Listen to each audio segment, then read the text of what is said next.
What's your take on? What's your take on?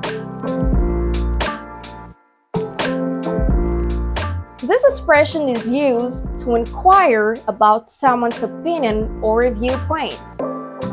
Double-edged sword. Double-edged sword. A double-edged sword is something that has both positive and negative aspects.